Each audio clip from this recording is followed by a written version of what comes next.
su presidente, el presidente de la República de Colombia, doctor Gustavo Petro Urrego.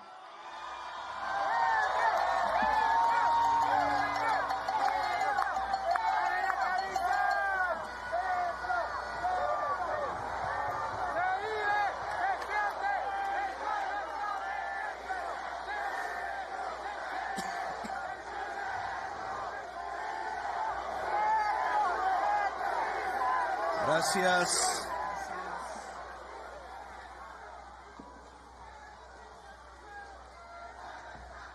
En esta Asamblea Popular que se ha congregado en las plazas públicas de Colombia, la primera ocasión en donde después de la posesión nos reunimos con la multitud, con el pueblo en colectivo, con la población que se moviliza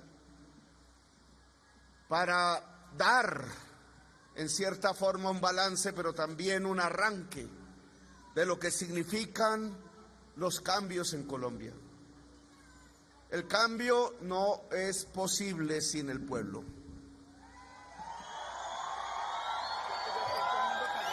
Lo que se eligió no fue simplemente una persona, a Petro, en la presidencia. Lo que se hizo en la elección fue volver al pueblo gobierno, fue volver al pueblo poder. Y eso tiene que expresarse en la realidad histórica, en los días cotidianos, en la manera como pretendemos que puedan ser los cambios en este país. El cambio fue la palabra central de la campaña presidencial. El cambio fue por lo cual votaron millones y millones de personas. Fue por lo que Colombia escogió este gobierno. No puede ser un cambio de mentiras, no puede ser un cambio de maquillajes. Solo si el pueblo abandona su gobierno es que el cambio podría detenerse. El cambio será más y más profundo en la medida en que las mayorías de la sociedad nos acompañen. El cambio solo es posible con el pueblo.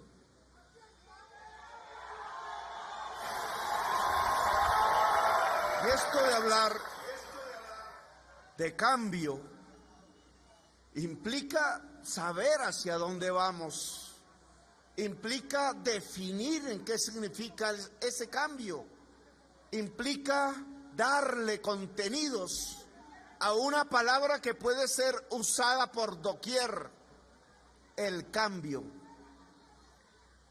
En mi opinión, en el mundo están pasando cosas.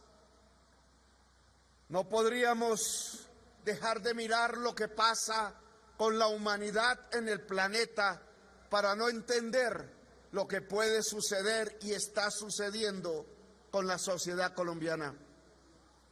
El mundo está en crisis. Esa es la realidad.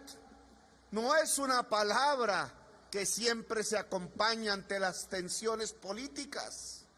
La humanidad está en crisis. Hoy podríamos resumirla en la crisis climática, quizás.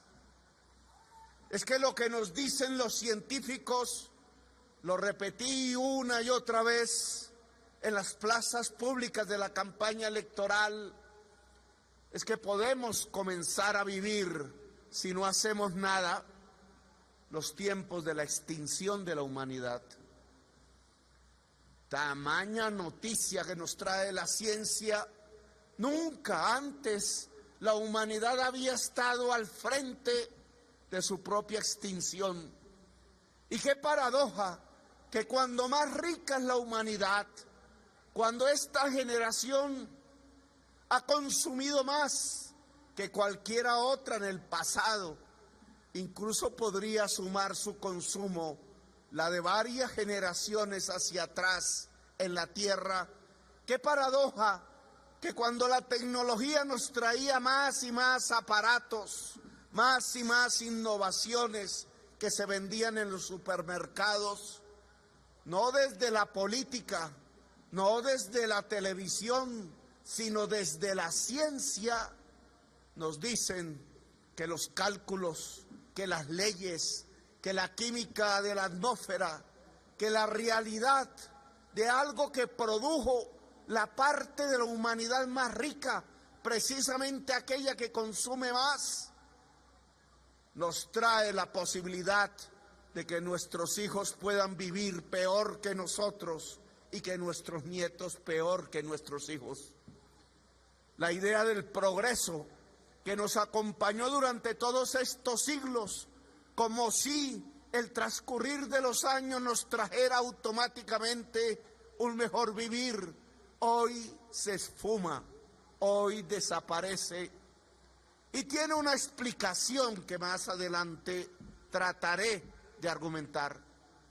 Hoy estamos en los tiempos de la crisis climática y por eso hemos vivido los tiempos de la pandemia, del COVID. Por eso estamos viviendo los tiempos del hambre. No es solamente en nuestras tierras inundadas, es en toda la humanidad en donde ha aumentado el hambre, precisamente en el momento en que más ricos nos sentíamos, en que más tecnología había, en que más el mercado ahondaba por todos los rincones del planeta. Y como si fuera poco, entonces también estamos en medio de la guerra.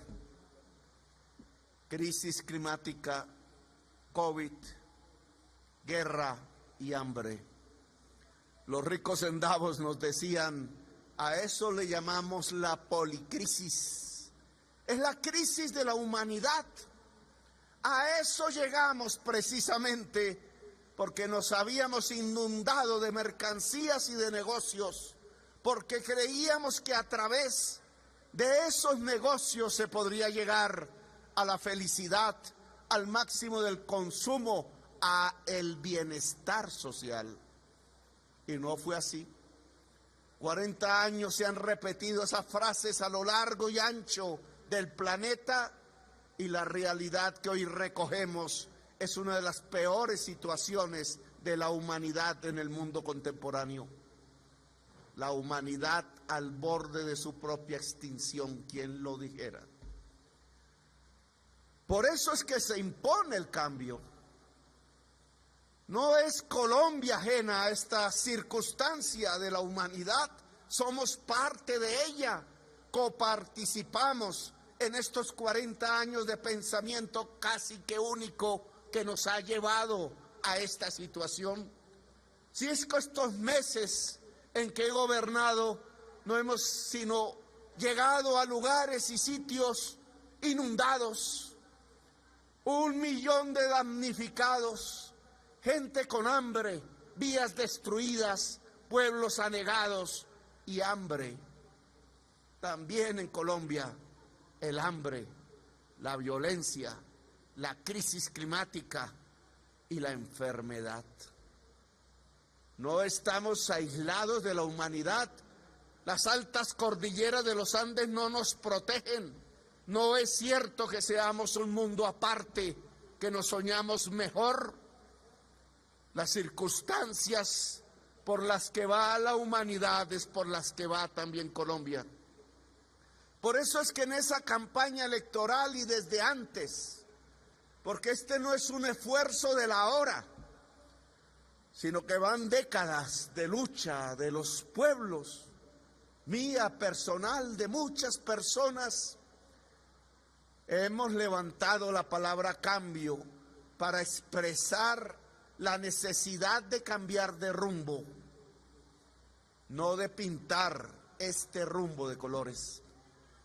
La necesidad de cambiar de rumbo con un objetivo y un porqué.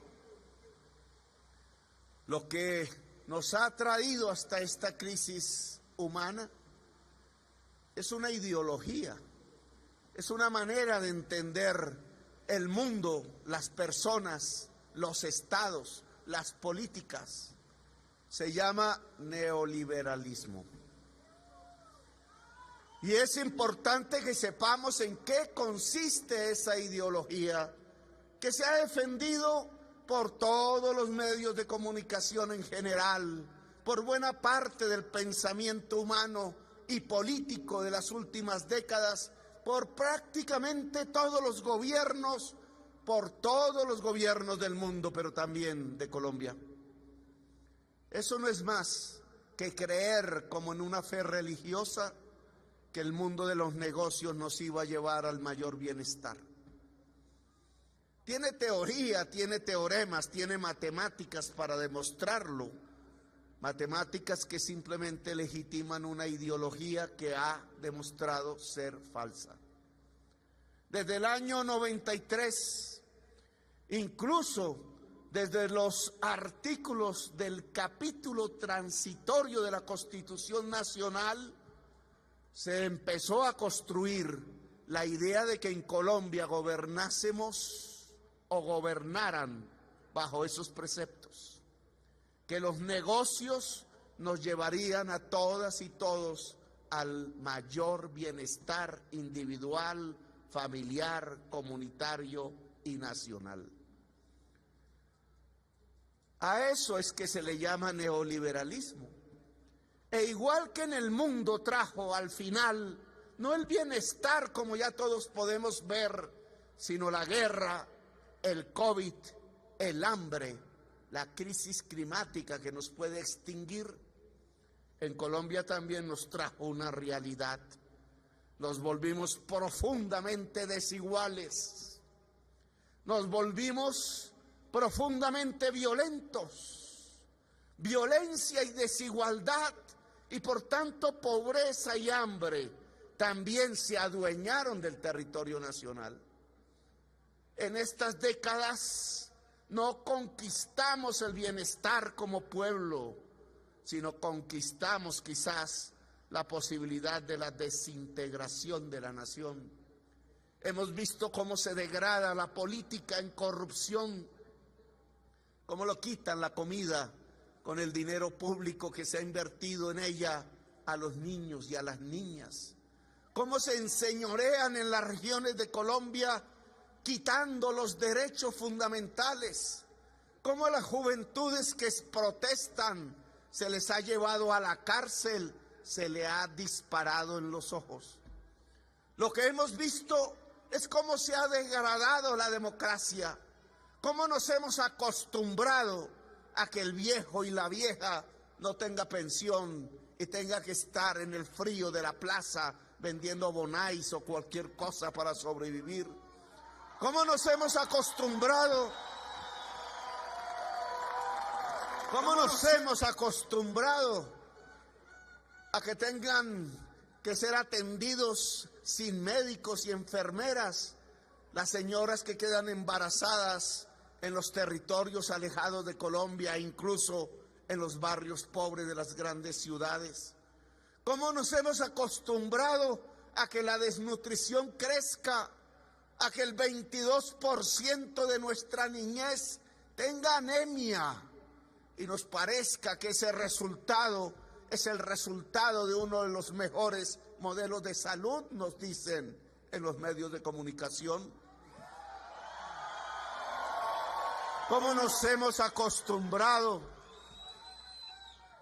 a que niños y niñas perezcan simplemente porque no hay agua potable?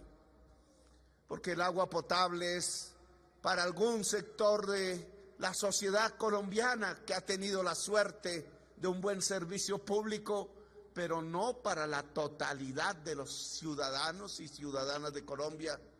Que el médico y la médica y la operación y la medicina están para una parte de la sociedad colombiana, pero no para la totalidad de los ciudadanos y ciudadanas de este país.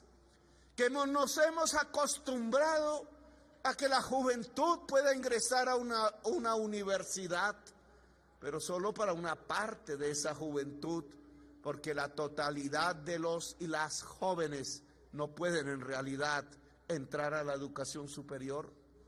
Que nos hemos acostumbrado a que podamos tener 3 platos de comida al día, pero para una parte de la sociedad, porque no la totalidad de los colombianos y de las colombianas pueden tener hoy 3 platos de comida al día.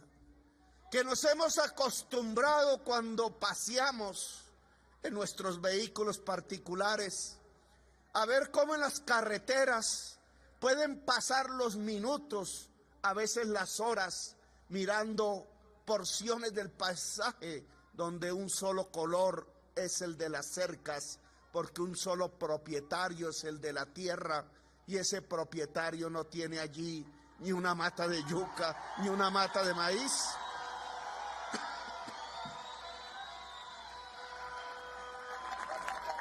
Que nos hemos acostumbrado a que la política de Colombia tenga que asimilarse, se convierta en una palabra sinónimo de corrupción, de toma mafiosa del Estado. ¿Cuántas veces aquí esculcando en los salones, en las piezas, en los lugares del Estado, no hemos encontrado una y otra vez la corrupción y la mafia adueñada del poder?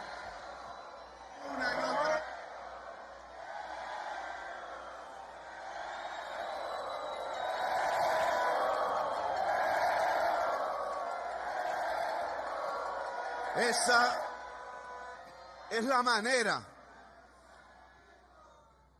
entre el robo y la sangre, entre la guerra fratricida, buscando conseguir dineros fáciles a través de la exportación de cocaína,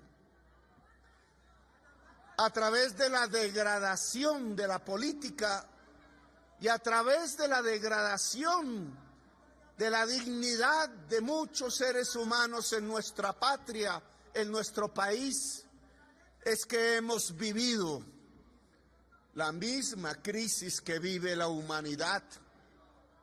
El fracaso de una ideología, el pensar que los negocios nos harían, cuando los hacen desde el Estado, una mejor sociedad. Y no es así. Hoy lo sabemos, hoy lo sabe la humanidad y hoy lo sabe el pueblo colombiano. Por eso la palabra cambio se volvió tan importante en la vida política reciente. Por eso la palabra cambio logró reunir a la mayoría de la sociedad colombiana en las urnas, en las calles. En las urnas no hubiéramos vencido si en las calles no hubiera salido la población, la juventud, unos días antes. Eso que llamamos el estallido social, esos jovencitos de los barrios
de la sin esperanza para pasar a la esperanza, a la ilusión, ilusión que no es posible si no hay acción. Esto que yo he llamado neoliberalismo nos trajo hasta aquí, nos engañó. Las fuerzas políticas, las mayorías políticas, durante estos años que han pasado, giraron alrededor del mismo discurso retórico que no le traía bienestar a nuestra gente. Hoy sabemos que el cambio significa cambiar eso, salir de esas ideologías fundamentalistas, pasar a construir otro camino. El bienestar social no pasa por hacer negocios desde el Estado. El bienestar social se construye si garantizamos derechos universales. No que una parte de Colombia pueda comer y otra no. No que una parte de Colombia pueda estudiar y otra no. No que una parte del mundo rural pueda tener tierras y otra no. No que una parte de las mujeres y los hombres de Colombia puedan tener salud y otra no. El derecho universal es para todas y para todos. El derecho universal se denomina así porque nadie puede ser excluido. Es otra manera de intentar ver las cosas. El derecho no es para quien puede pagarlo y quien no pueda pagarlo no. Eso se llama neoliberalismo. Esto que estamos construyendo, que se llama justicia social, tiene que ver con que nadie, independientemente de cuánto dinero tenga en su bolsillo, debe acceder a los derechos universales. No puede ser excluido.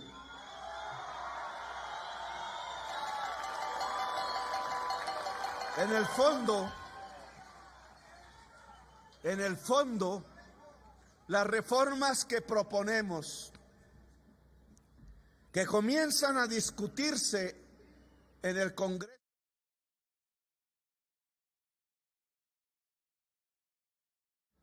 y que se pueden convertir en leyes si la sociedad colombiana quiere. Esas reformas, si quisiéramos sintetizarlas,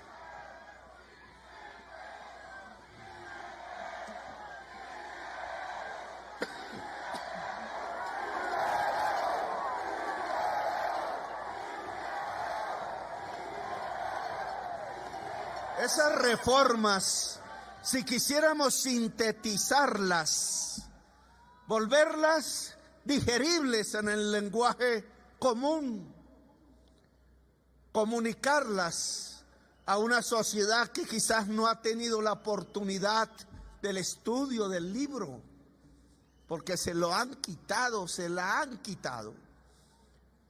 A los colombianos y a las colombianas les han quitado los libros porque le han quitado la posibilidad del saber. Por décadas y décadas, donde se destruyeron los presupuestos de la educación pública, por ejemplo, si quisiéramos volver simples las palabras de lo que significa el cambio y las reformas, podríamos sintetizarlas un poco así. Las reformas significan, pretenden que un joven o una joven pueda ir a la universidad si quiere. Significa que un viejo o una vieja pueda tener una pensión y un plato de sopa caliente en un lugar digno para vivir. Significa que una trabajadora pueda tener estabilidad laboral y no ser acosada ni laboral ni sexualmente para que se le prorrogue un contrato de 3 meses.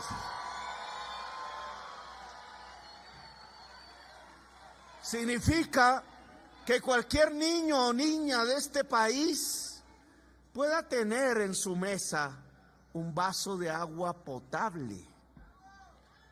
Significa que un campesino o una campesina pueda tener un pedazo de tierra fértil para producir alimentos para su sociedad.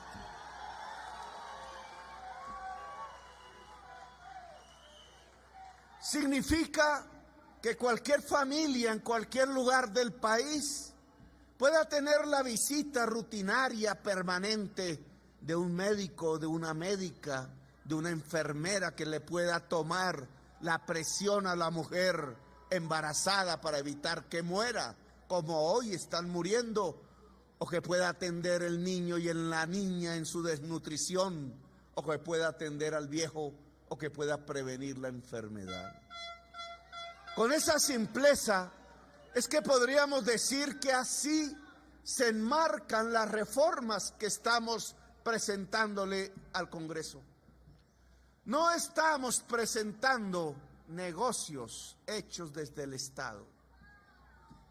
No estamos profundizando ese camino que no trajo justicia social y que nos condujo a ser una de las sociedades más desiguales del planeta. Lo que estamos presentando son proyectos de reforma que buscan la garantía real de los derechos universales fundamentales para la sociedad colombiana. Creemos que así se construye la paz. ¿Qué es la paz? ¿Un acuerdo con algún grupo armado? Pasa por ahí, pero sabemos que esos acuerdos son reemplazados por nuevas guerras y nuevas violencias y nuevos actores que se arman. La violencia en general puede disminuir en Colombia si Colombia es para todas y todos los colombianos. La violencia en Colombia tiene una causa motora, no la única, pero sí la fundamental, que es la exclusión que ha vivido esta sociedad, muchos de sus territorios, mucha de su población. Es esa desigualdad permanente, profunda, que no se ve casi en ningún otro lugar del planeta Tierra, lo que nos ha llevado a vivir décadas de violencia permanente, casi que una violencia perpetua, casi como que si fuera la manera normal de vivir de un colombiano o de una colombiana, y no lo es. Violencia que se vive en campos, en regiones, pero que se nos cuela por todos los poros, porque generaciones enteras incluso han enfermado mentalmente al vivir, al convivir en medio del terror, en medio de la violencia, en medio de la sinrazón. Una violencia que se mete incluso en la familia, que golpea a la mujer, que golpea al niño, que se mide en las truculencias del barrio, cuando no puede haber tolerancias ni discusiones. Una vez se toma una cerveza o dos, cuando no se ve ni siquiera en las discusiones, cuando ni siquiera lo podemos sentir en la política, porque la política también la convirtieron en un instrumento del odio y no del encuentro y de la reconciliación. La violencia se ha vuelto casi el diario vivir, no solamente de las personas allá que están subyugados por las autodefensas de no sé qué o por las disidencias de no sé cuánto, permanentemente viviendo bajo las armas en regiones que se acostumbraron quizás al terror.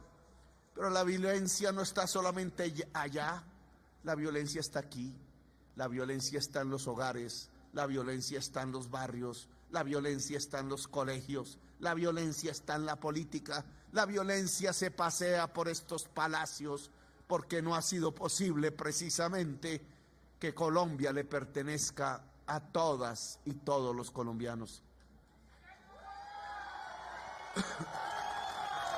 Aquí hacemos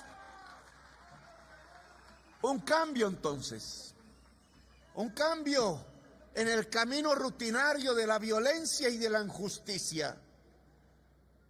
Hemos encontrado quizás una causa, un motor que expande esa violencia y esa injusticia. Le puso un nombre que las izquierdas del mundo se inventaron, el neoliberalismo, pero que tiene un sentido. Es que si entregamos el Estado a los más poderosos desde el punto de vista de la riqueza, no habrá inclusión humana. Es que si le entregamos el control de la salud a los más poderosos de Colombia, pues claro que una mujer pobre, claro que un niño pobre morirán, porque allí no hay negocio, porque no tienen con qué pagar la salud que se merecen. Claro que si le entregamos el país a los más poderosos de Colombia, pues no habrá educación superior para el joven, para la joven del barrio popular. Claro que si le entregamos este país a los más poderosos, pues no va a haber tierra para el campesino. Siempre pensarán que la tierra es para el que tiene el capital y no para el que tiene el asadón. Claro que si le entregamos a Colombia a los más poderosos, no habrá oportunidad para los más pobres.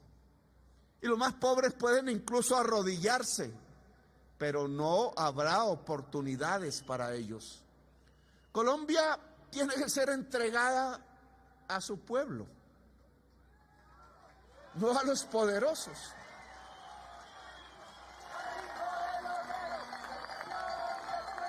Colombia tiene que ser una democracia.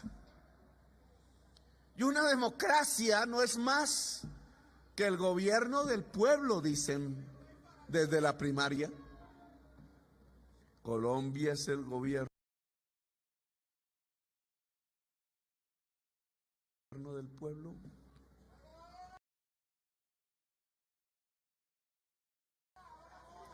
Pues el cambio consiste en que Colombia sea el gobierno del pueblo, es decir, que en Colombia haya una democracia. Por eso hoy al Congreso de la República le vamos a presentar 3 reformas. Las primeras, después de la reforma tributaria, donde demostramos que los poderosos podían pagar impuestos más de los que pagaban para poder construir justicia social, ahora vienen otras 3 que tienen que ver con derechos fundamentales de la gente. Vamos a presentar la reforma pensional, una reforma a la ley 100 en pensiones. Nos produjeron 2 mundos en la ley 100. Unas personas cotizan en los fondos privados de pensiones y otras personas que no logran trabajar formalmente no pueden cotizar. Ya hay 2 mundos. En el segundo mundo, donde no hay salario sino rebusque, los viejos y las viejas, según la ley, no tendrán pensión. Está diseñada así.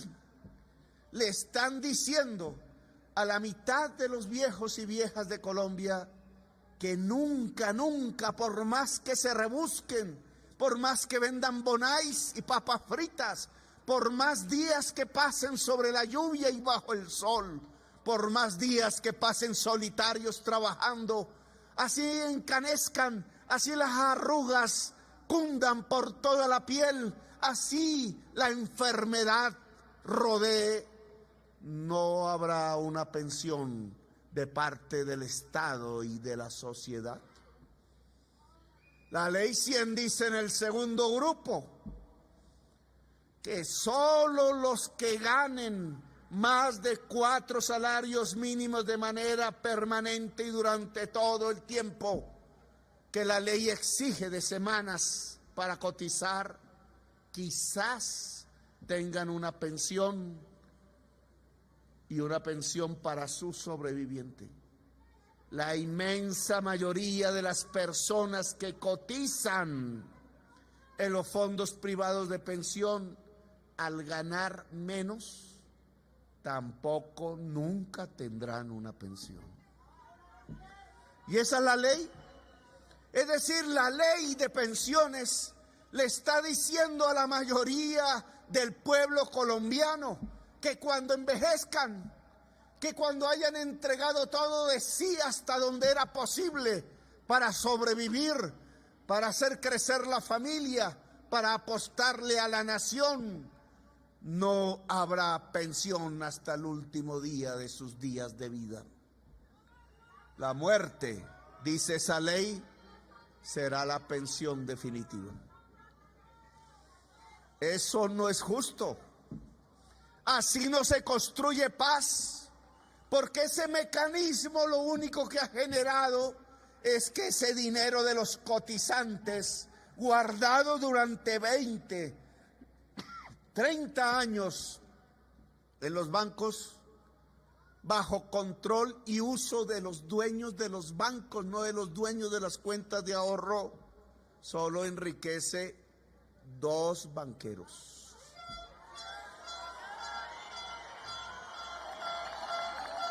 Qué triste historia. Qué triste historia de injusticias. Se vende y se vende la tesis de que tenemos uno de los mejores modelos pensionales consignados en la Ley 100 y es mentira.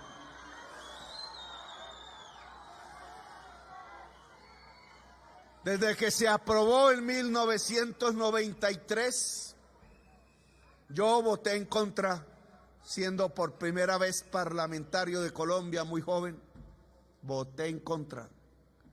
Desde que se aprobó en ese momento, lo que hemos tenido es una enorme masa de cotizantes, 18 millones, entregándole el dinero todos los meses a los 2 más grandes bancos del país, mientras nadie recibe pensión.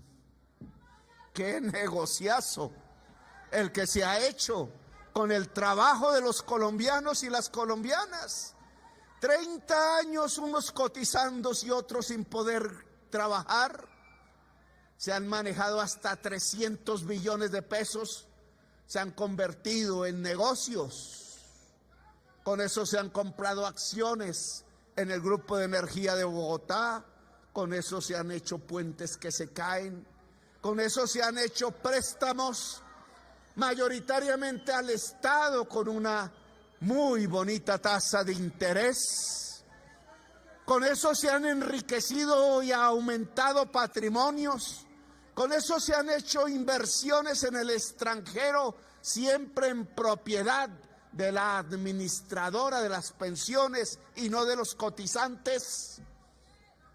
Pero nadie realmente se ha pensionado durante estos 30 años. 170,000 personas no más. Es por eso, colombianas y colombianos, que tenemos un país desigual. La ley fue hecha para 2 negociantes, pero la ley no fue hecha para el pueblo colombiano, para el pueblo trabajador, para los viejos y las viejas de Colombia.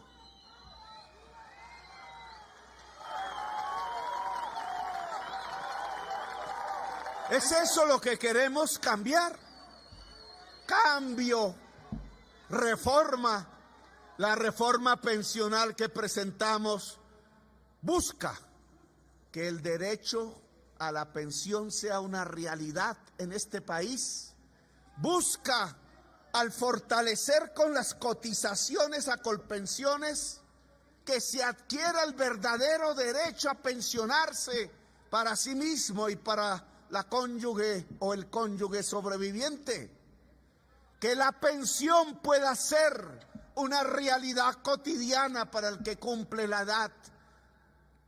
Que la pensión pueda ser en Colombia y no simplemente sea un derecho.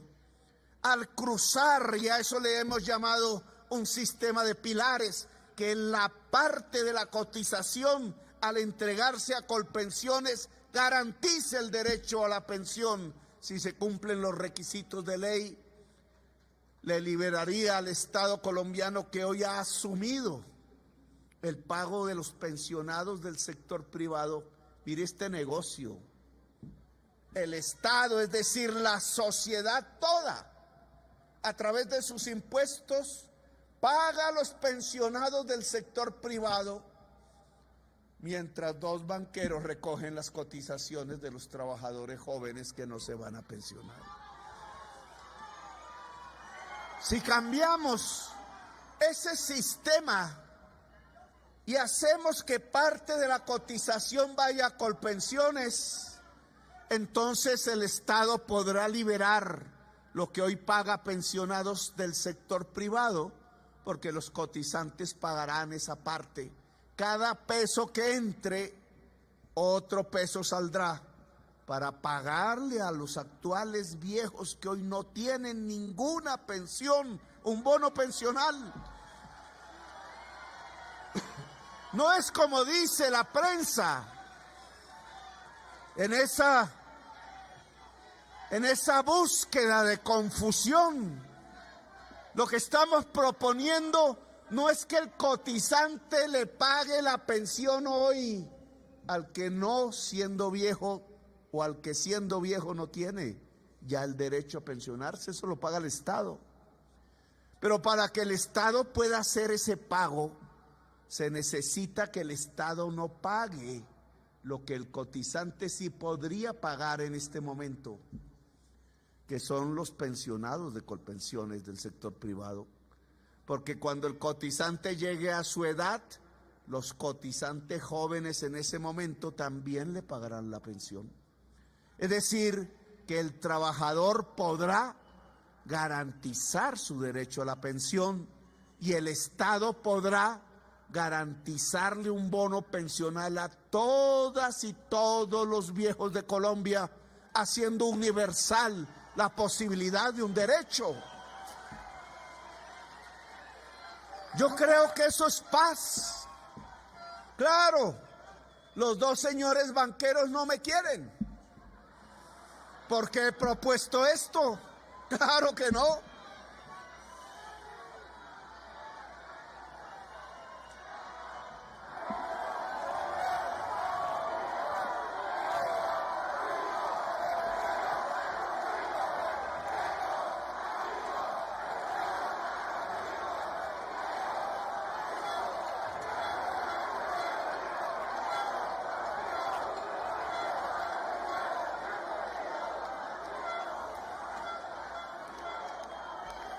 Y ahí tendríamos que hacer otra reflexión, porque esos dos banqueros que están llenos de dinero aparecen en la revista Forbes, ¿por qué no tienen un momento de reflexión?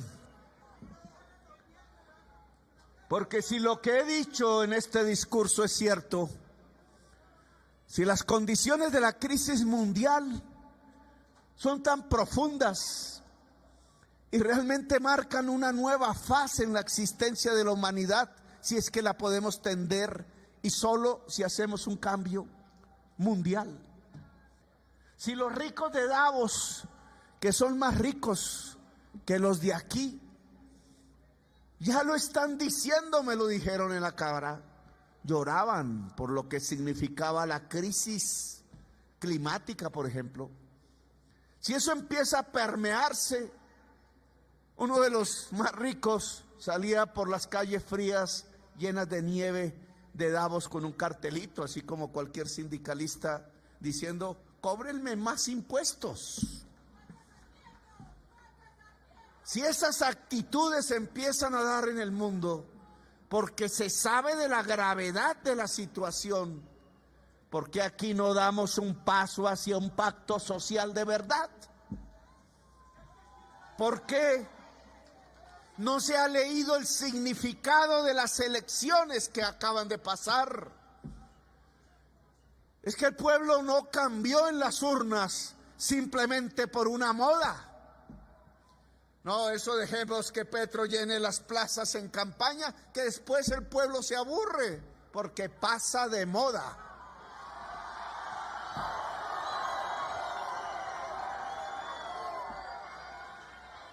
No. Lo que hubo en esas elecciones fue un grito de lo más profundo de la sociedad colombiana, que entonces ese mundo del poder económico debe entender, debe leer. Me decía un empresario en Cali: y es que usted va a poner el socialismo. No, voy a poner una democracia, algo que se llame justicia social, algo que pueda construir la paz. ¿Qué tan difícil de entender que si somos uno de los países más desiguales del mundo, entonces el camino de las soluciones de nuestros actuales problemas fundamentales pasa por ser más equitativos, pasa por ser más democráticos? Que la paz tiene los resortes de su solución en esos temas, y que una parte importante para tomar esas decisiones precisamente pasa por la gente del poder económico en Colombia. Hoy necesitamos que cedan en su egoísmo, que si ganan la mitad, van a ganar muchísimo más en el futuro, porque un empresario se vuelve más rico cuando una sociedad se vuelve más rica. Que no hay que mirar en el corto plazo, que hay que hacer los cálculos como toca, que van a desatar la violencia, y es así incontenible la violencia social, si no son capaces de permitir que las reformas se puedan construir en Colombia. Esto es como una olla a presión. El estallido social nos lo mostró. Solo las urnas permitieron tranquilidad, pero hay que leer el mensaje de las urnas. El mensaje de las urnas es el cambio, y el cambio pasa por un cambio de pensamiento y de cultura de nuestra oligarquía colombiana. Y es dejar de ser oligarquía y pasar a ser democracia. Ese es el cambio. Es permitir que ni en el Congreso de Colombia, ni en el Palacio de Nariño, ni en los juzgados del país, lo que mande sea el dinero, sino lo que mande sea el pueblo. Eso es una democracia. Vamos a presentar también una reforma laboral. Una reforma a la Ley 50. Ley 100, Ley 50. Las leyes del neoliberalismo. ¿Qué pretendemos en la reforma laboral? Pretendemos que el día termine a las 6 de la tarde, no a las 10 de la noche.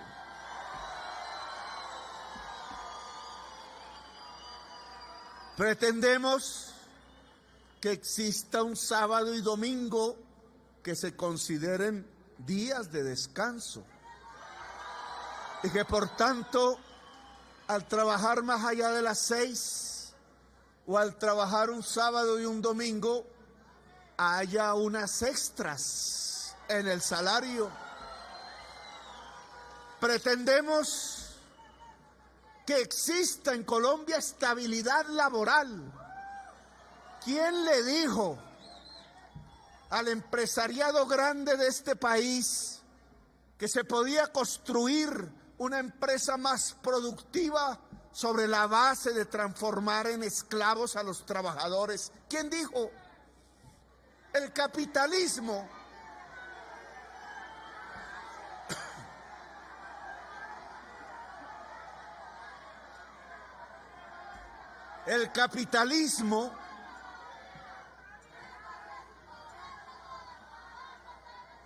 no crece sobre la base del trabajo esclavo.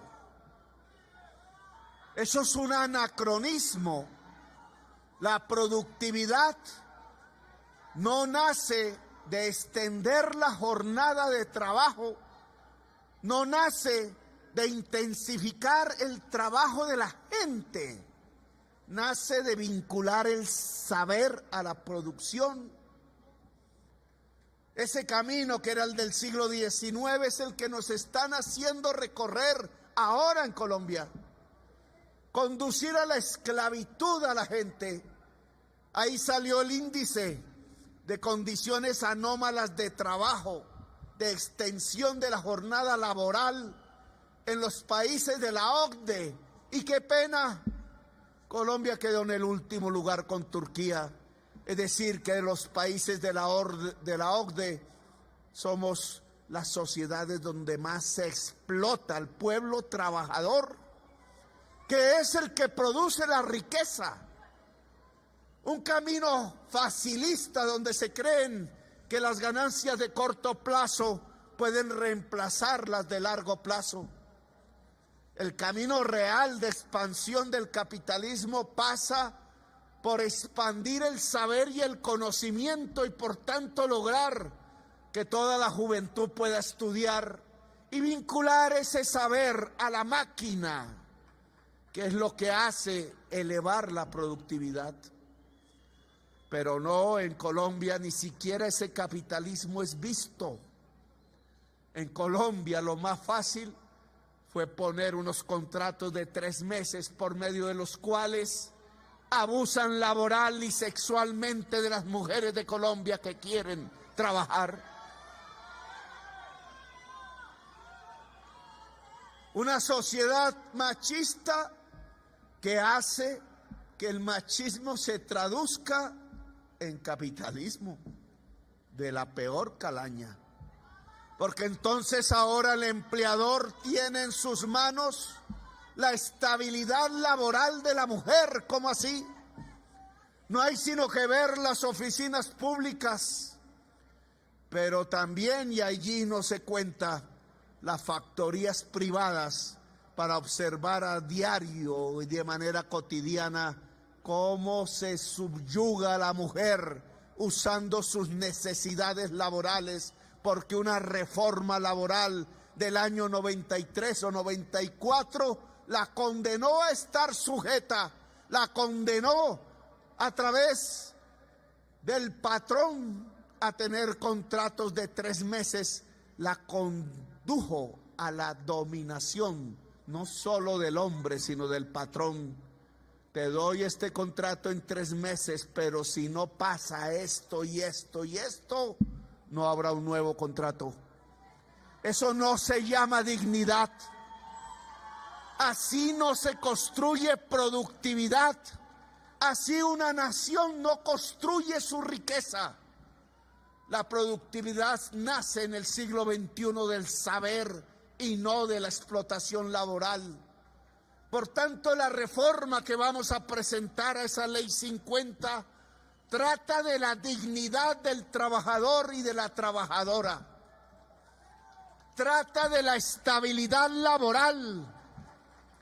Es que si el mundo del trabajo es más estable, las empresas son más estables, el trabajador y la trabajadora llegan a querer la empresa de la cual no son propietarios.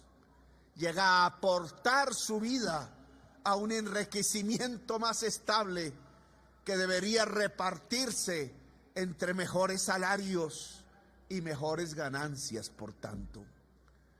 Ganancia y salario no son un juego de suma cero. En el capitalismo aún se pueden crecer ambas si a la producción se vincula el conocimiento. Y ya presentaremos una reforma laboral en función de la universidad y el conocimiento.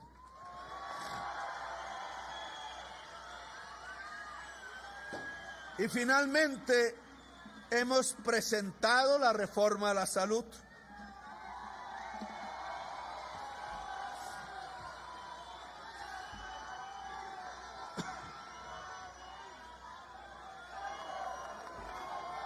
También es una reforma a la Ley 100. Trata de unos temas fundamentales. El COVID-19 en todo el mundo nos dejó una enorme lección.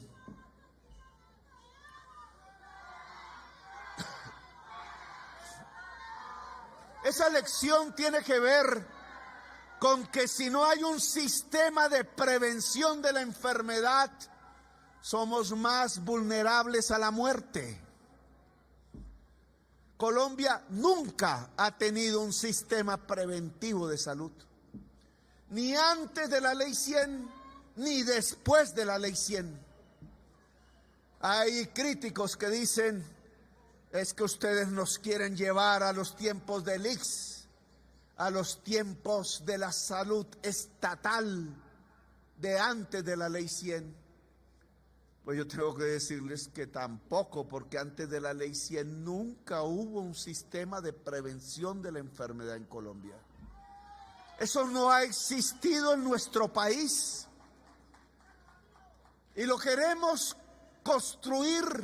Algunas experiencias hemos tenido en algunas ciudades. Bogotá fue una, Medellín otra. Pequeñas experiencias de lo que significa prevenir la enfermedad antes que curarla. El dicho popular tiene mucha sabiduría: es mejor prevenir que curar, pero en Colombia nunca hemos hecho prevención. Prevenir significa que la casa tenga cerca médicos, médicas, servicio de salud. Y la casa no es solamente Chapinero. Para Colombia la casa puede ser una vereda alejada, puede estar en la selva, puede estar en el desierto de La Guajira, puede estar frente al Océano Pacífico, puede estar en el barrio pobre de la ciudad. Allí también tiene que estar cerca el médico, la médica, el servicio de salud. Eso no lo tenemos hoy. Hoy la salud se ha fragmentado de acuerdo a la capacidad de pago, como todo negocio es. Hoy tiene salud buena, servicios de salud excelentes. ¿Quién puede pagar? Hoy no hay sino que mirar el mapa de Colombia y ver dónde están los hospitales, las clínicas, los consultorios, las EPS. Hoy no está en todo el mapa de Colombia. Hoy está donde hay mercado, donde hay capacidad de pago. Hoy está en Chapinero. Se puede extender un poco, quizás no tanto al centro, pero sí algunos barrios más allá del occidente. Pero no está en el Amazonas, no está en el Guaviare, no está en La Guajira, no está en Ciudad Bolívar, ni Usme, ni Bosa, no está en las veredas de Colombia. No hay salud para el mundo rural de este país, no está en el Pacífico, no están los pueblos del Caribe. Y eso hace, no está en el Cauca.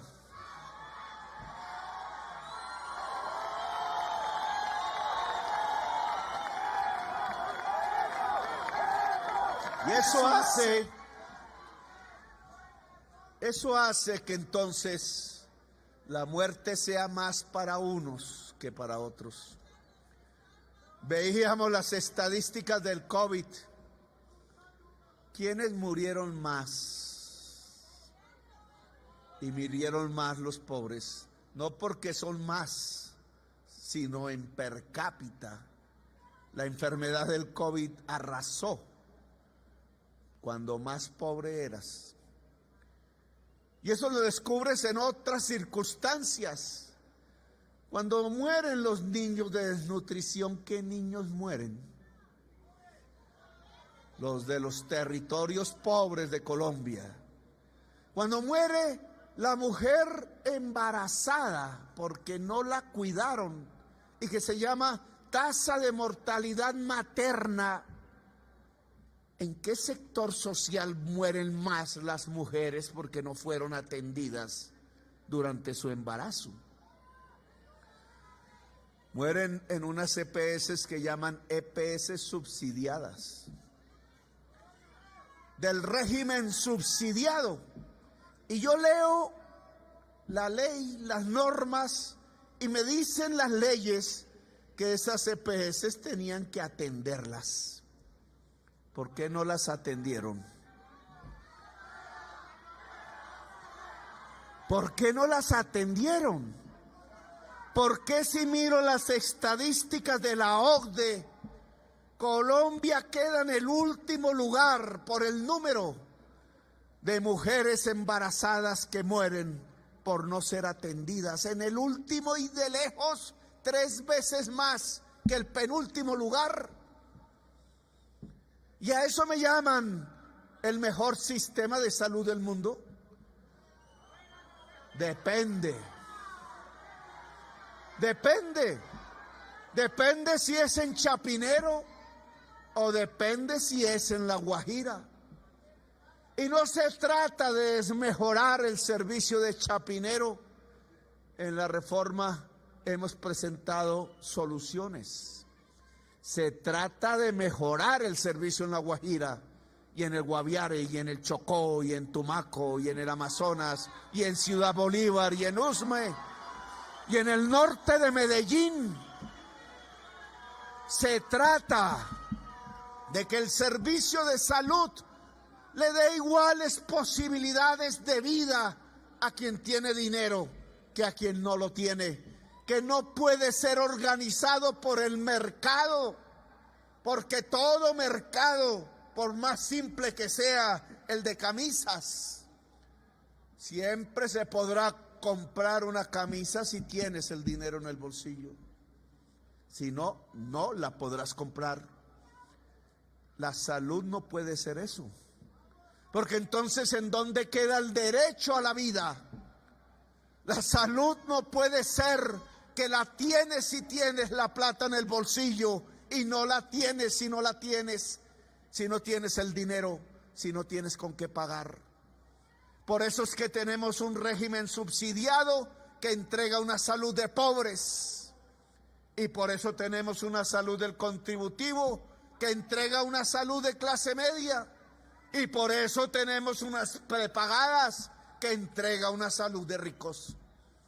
Hay una salud para cada sector social e incluso ni la subsidiada llega a los lugares más pobres de Colombia. Es decir, que la muerte está fragmentada socialmente en Colombia, que la muerte se divide y entonces pega menos donde hay dinero y pega más donde hay pobreza.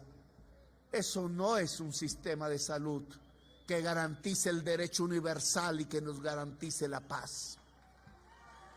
Por eso lo que se ha presentado es una reforma que comienza porque la fuerza de la salud se disgregue en todo el territorio nacional para atender tanto al pobre como al rico a través de un sistema preventivo que vaya hasta la casa, que si hay que coger lancha, que si hay que coger avioneta, lo hacemos.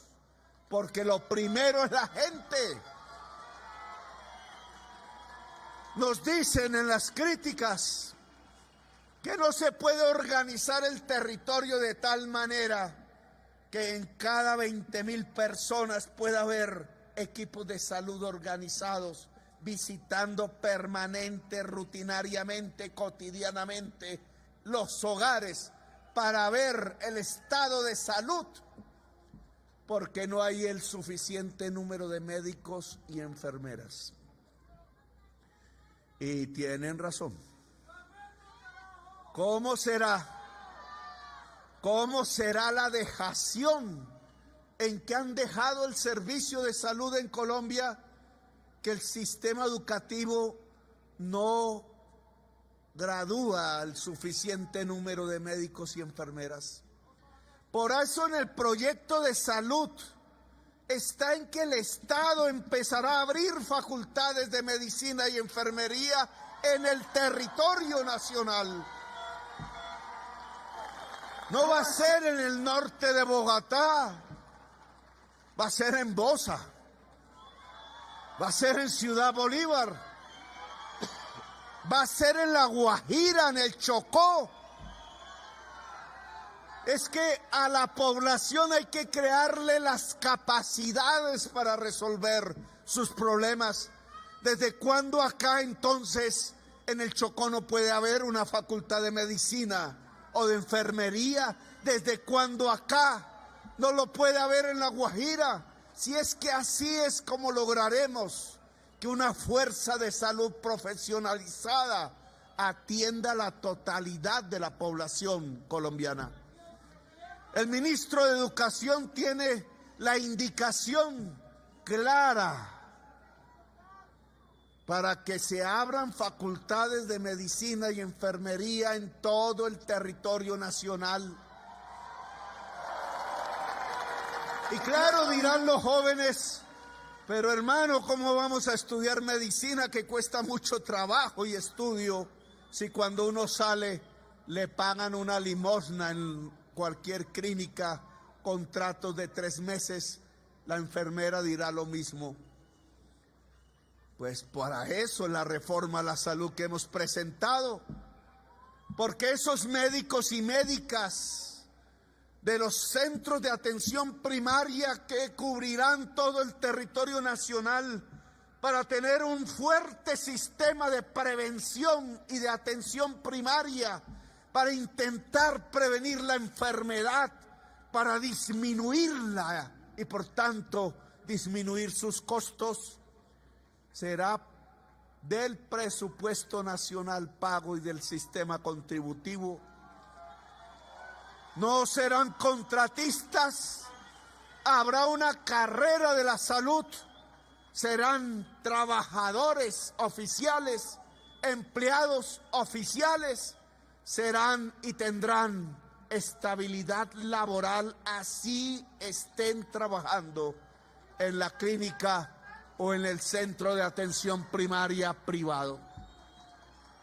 Se acaba la contratación basura en el sistema de salud de Colombia, porque para la gente, para que la gente sea atendida con profundidad, sea atendida no en 3 minutos cuando tiene cáncer, sea atendida profesionalmente con lo que nos da el saber y la ciencia actual, entonces la fuerza de la salud tiene que tener protección social, tiene que tener salarios dignos y tiene que tener estabilidad laboral, cosa que hoy no tiene. Y entonces nos dirán, ¿y qué pasa si aparece el enfermo? Oí ahí o leía en las críticas, es que tendremos un sistema de baja complejidad y cambiaremos el de alta complejidad que hoy tenemos por la baja. El sistema de prevención es de baja complejidad, pero es eficaz. Y es eficaz porque disminuye la enfermedad. Ahora, indudablemente la enfermedad aparecerá, pero esa enfermedad será tratada en clínicas y hospitales organizados regionalmente también. Lo que vamos a tener es una territorialización de la salud. Una familia que tiene un miembro en una EPS y otro en otra, no va a ser bien atendida porque la salud es familiar, es barrial, es territorial. Las condiciones de la enfermedad tienen que ver con las condiciones del hábitat del ser humano. Si el aire es malo, si no hay agua potable, si la nutrición no llega. Territorializar la salud significa territorializar los prestadores de salud, las IPS, los hospitales y clínicas. ¿Y qué pasará entonces con el pago de las personas que se enferman y tienen los servicios de la clínica y el hospital? Que no los pagará una EPS, los pagará un solo fondo único del Estado colombiano, porque el dinero es público. Lo pagará de manera directa al hospital, a la clínica, sea esta pública o privada. Veámoslo. ¿Qué es lo que sucede hoy y por qué se arruinan los hospitales y las clínicas? ¿Por qué cuando pasan los días y los años vemos que el hospital tal se cierra, que la clínica tal se cierra? ¿Por qué la ciudad de Bogotá vio cerrar en el año 98 el Hospital San Juan de Dios, que fue el primer hospital de Colombia? El centro de la investigación de la salud pública de América Latina, la cuna de la generación de médicos y médicas que hoy envejecen y que fueron de lo mejor en Colombia y muchos de lo mejor en el mundo. ¿Por qué vimos cerrar la cuna de la salud en Colombia, el San Juan de Dios? Y posteriormente el Lorencita Villegas de Santos. Y así uno tras otro, hospitales y clínicas, unas poderosas, otras débiles. Porque en el mundo de la ley 100 se hicieron cálculos, negocios. Que esos negocios tenían que ver con que se le dejaba unas EPS que no son las clínicas y los hospitales, sino unas entidades intermediarias, algunas públicas, muchas privadas. Se les dejaba el dinero público y la posibilidad de tener ganancias manejando el dinero público. Había unos ingresos que dependían de los afiliados. ¿Qué número de afiliados tienes? Tanto dinero público tendrás. Y por otro lado, unos gastos que tenían que ver con los costos de salud de los afiliados. ¿Qué hacía la EPS en su negocio? Los afiliados nunca tuvieron prevención, nunca invirtieron en la prevención de la enfermedad. Había cierta tendencia a que era mejor que el afiliado se enfermase. Por eso a muchos hombres maduros no se le hacían exámenes de próstata y por eso a muchas mujeres embarazadas no se le medía la tensión. Y los enfermos eran conducidos a las clínicas y a los hospitales y estos tenían que poner el servicio. Y por tanto el gasto se creaba, el gasto laboral, el gasto en medicinas, el gasto de la operación si era del caso. Pero la plata no les llegaba. La plata se quedaba en la EPS. Tomaban la factura y miraban y pasaban los meses y miraban y pasaban los meses.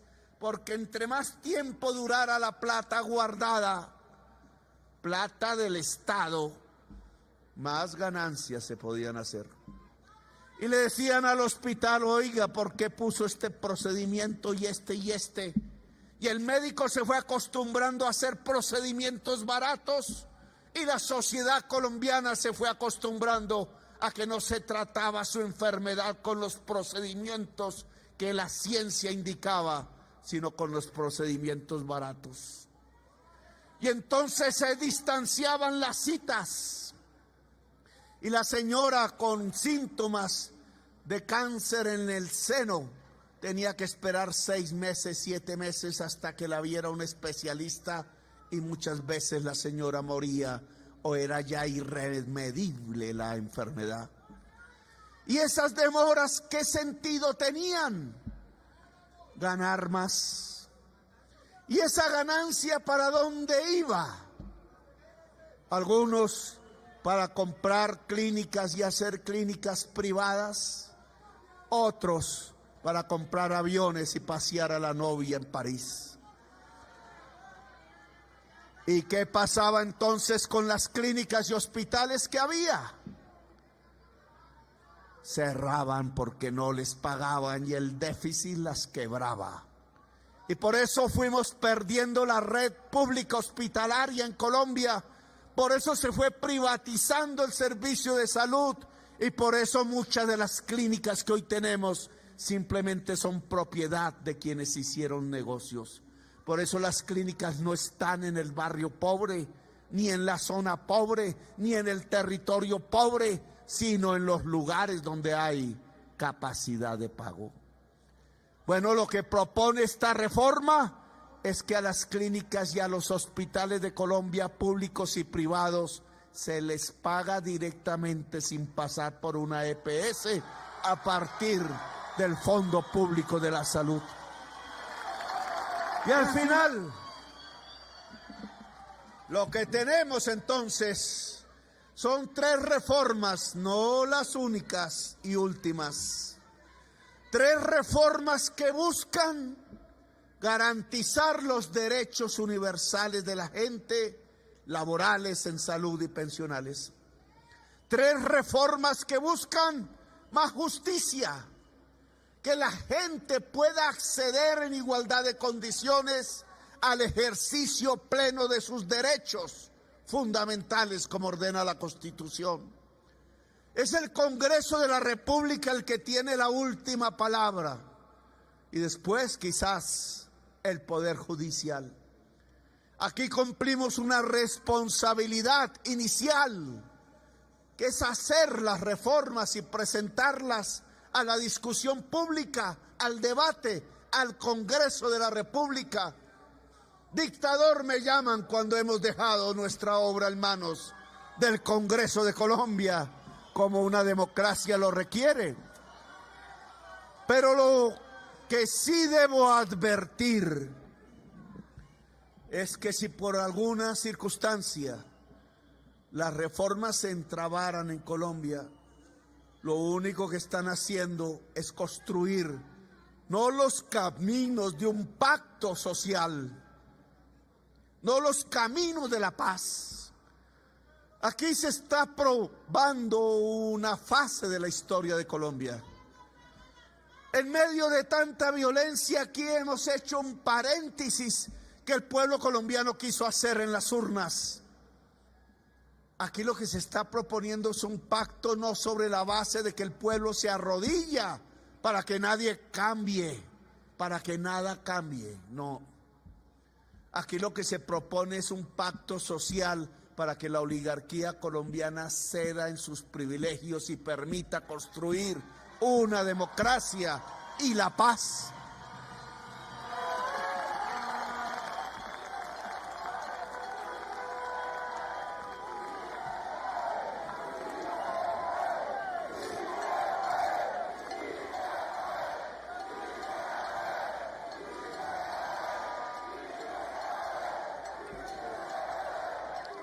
No hay mucho tiempo para ese pacto. Quizás mis palabras sean tomadas como una necedad, no como el aprendizaje de la historia de Colombia.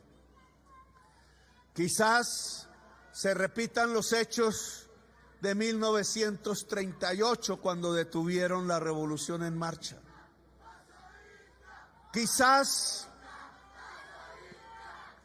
Quizás en los círculos del poder económico se tejan mecanismos para impedir a partir del dinero una época de cambios en Colombia. Si eso es así, solo hay que recordar 1938. Detener la revolución en marcha condujo al asesinato de Jorge Eliezer Gaitán y a una violencia que aún no termina. Ya van 70 y pico de años de violencia permanente en Colombia.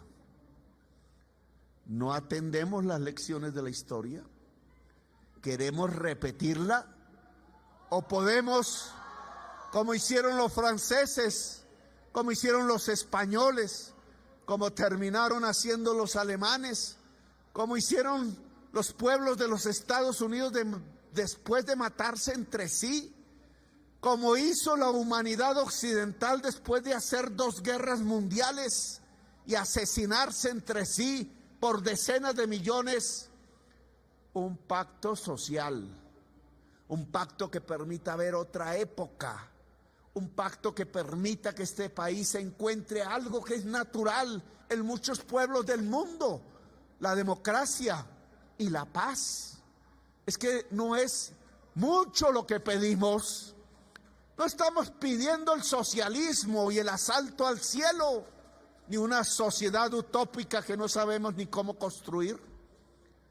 Otras generaciones lo harán, quizás la que ya nazca.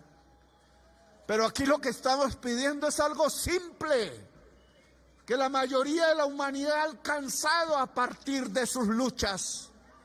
Lo que queremos es democracia y paz.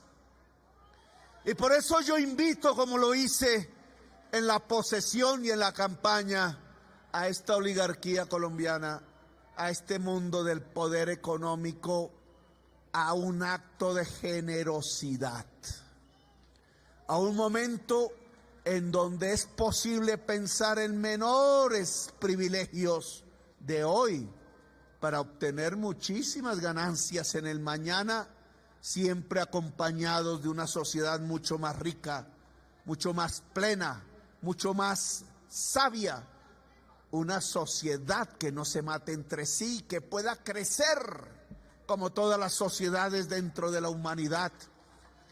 Es un acto de generosidad. Permitan las reformas de Colombia. Si no, es al pueblo de Colombia al que le corresponde profundizar esas reformas hasta donde ustedes digan: nosotros aquí estamos listos. Nosotros aquí estamos listos hasta donde ustedes digan, hasta donde ustedes quieran.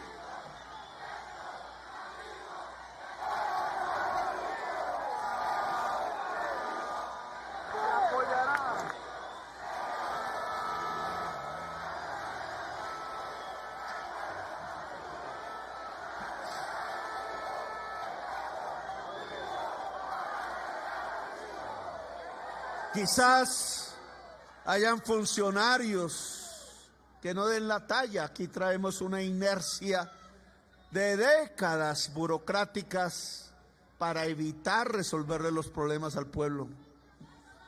Quizás tengamos dificultades de todo tipo, pero algo que es claro, que debemos tener en cuenta en todo el país, para toda la gente que hoy salió a marchar y a la que aún no marcha, que las reformas de Colombia, que el cambio no consiste solamente en ganar unas elecciones, sino en movilizarse permanentemente. Yo no quiero una sociedad doblegada al gobierno.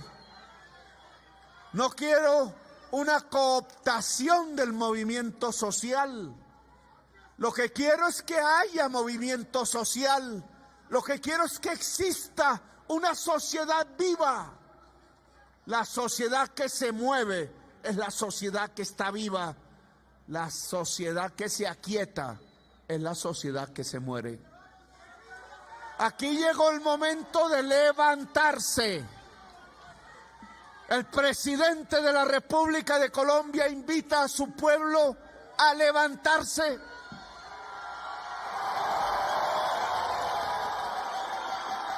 A no arrodillarse, a convertirse en una multitud consciente de que tiene en sus manos el futuro, el presente, de que puede tener en sus manos el poder. Quiero una sociedad colombiana empoderada, independiente del gobierno. Si fallamos, pasen por encima de nosotros. Si lo logramos, le entregaremos a estas generaciones que vienen un país digno, un país con historia, un país con la frente en alto, un país que conquiste en realidad sus derechos, la justicia social y la democracia.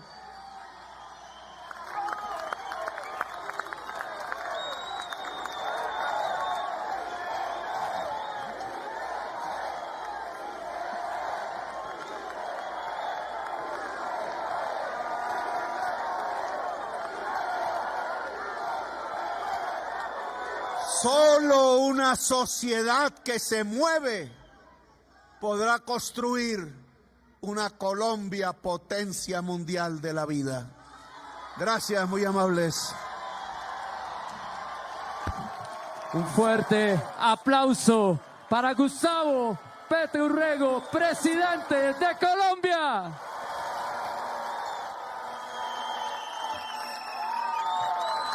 No se vayan a ir. No se vayan a ir, porque queremos que ustedes prendan las luces de sus celulares, porque este momento va a ser especial. Vamos a levantar las luces de nuestros celulares. Esas luces son las luces de sus vidas. Vamos a levantarlas todos. Esto va a ser un momento memorable. Vamos a levantarlas. Vamos a mover las luces. ¡Viva Colombia! Vamos a levantar las luces. No las bajemos. No las bajemos. No las bajemos. Llamemos a Gustavo Petro. Petro. Petro. Vamos a seguir levantando las luces. Vamos. Vamos. Hagamos histórico este momento. Hagamos histórico este momento. ¡Viva el gobierno del cambio! ¡Viva Colombia! No bajemos las luces. ¡Arriba Colombia! ¡Arriba Colombia! ¡Arriba Colombia! Todos levantemos las luces. Seamos una sola luz. Seamos una sola luz. Vamos arriba. Arriba. ¡Viva Colombia! ¡Viva el gobierno del cambio! ¡Viva Gustavo Petro, presidente! Vamos, vamos, arriba. No bajen, no bajen, no bajen. Petro.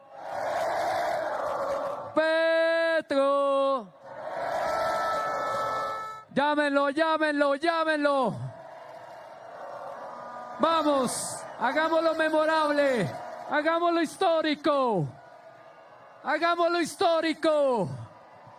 Levantemos las banderas, la luz en los corazones. Esto es Colombia. Vamos, vamos. Vamos, que nos escuche todo el país. Que nos escuche todo el país.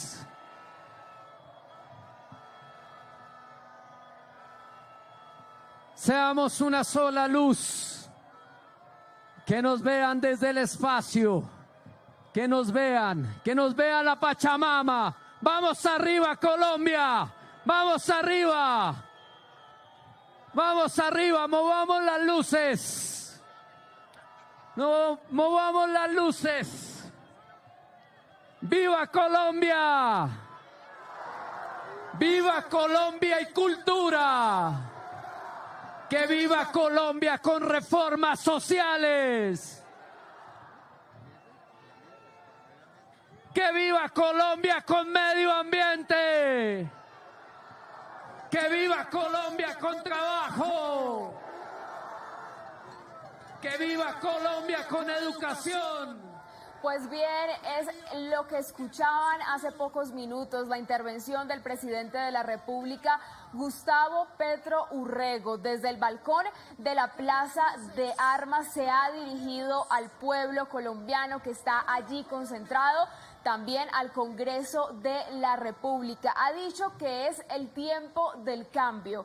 Un cambio que se construye si se garantizan los derechos fundamentales de toda la ciudadanía y por eso ha socializado los 3 nuevos proyectos de reforma que llegarán a la Ley 100, la reforma laboral a la Ley 50 y la reforma a la salud, también una reforma a la Ley 100 para que haya más justicia, más democracia y más paz, para hacer de Colombia una potencia mundial de la vida. Es el mensaje del presidente de la República, Gustavo Petro Urrego, en esta tarde de socialización de las reformas, de los proyectos de ley de cambio que llegarán al Congreso de la República. A ustedes, muchísimas gracias por habernos acompañado en esta transmisión especial y los dejamos con estas imágenes de la Plaza de Armas de la Presidencia de la República. El pueblo colombiano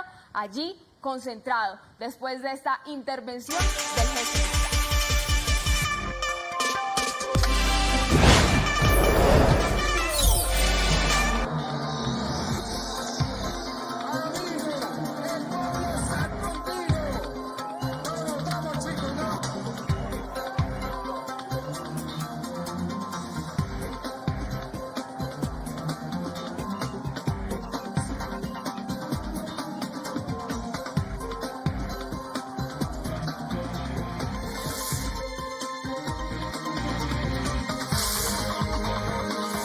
Socialización y pedagogía de las políticas del Gobierno del Cambio.